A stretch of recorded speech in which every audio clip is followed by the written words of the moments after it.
Alimentary canal of leech is a complete straight tube with a different diameter from mouth to anus.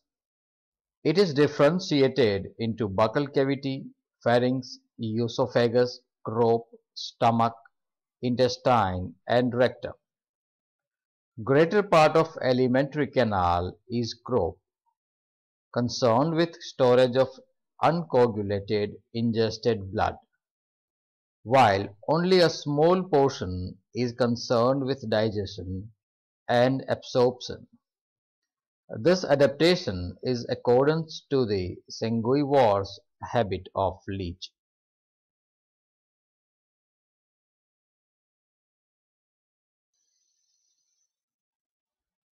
Preoral chamber and mouth. The preoral chamber is ventrally situated, cup-like depression at oral sucker. Its roof is formed by a membrane-like velum bearing a triradiant opening. The mouth. In the center, one ray is mid-dorsal, while the other two are ventrolateral. Accordingly, velum forms three lips around the mouth, one between two adjacent rays, so that three are two dorsolateral and one midventral. Buccal cavity. Buccal cavity followed by mouth, which is a short chamber behind velum. In its mucous lining are embedded three crescentic jaws arranged in a triangle. Each jaw is laterally compressed muscular cushion covered with fine cuticle, which is thickened at the free edge to form a ridge bearing minute teeth in a single row. Such jaws are termed monostichodont.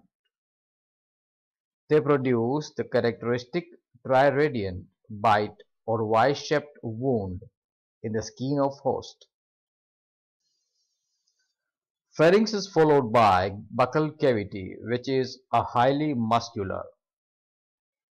It is an oval sac extending from the fifth to eighth segment. Its inner surface bears longitudinal fold. It is surrounded by large masses of unicellular pyriform salivary glands, whose ductules in bundles run anteriorly and enter the three jaws to open on their salivary papillae. Secretion of this gland contain hirudin or anticoagulin, which prevents coagulation of blood while the leech is feeding. Many radial muscles connect the wall of pharynx with the body wall. Esophagus. It is a remarkably short and narrow tube through which pharynx leads into croup. It has a very narrow lumen and a much folded epithelial lining. Croup. This is the very large portion of alimentary canal.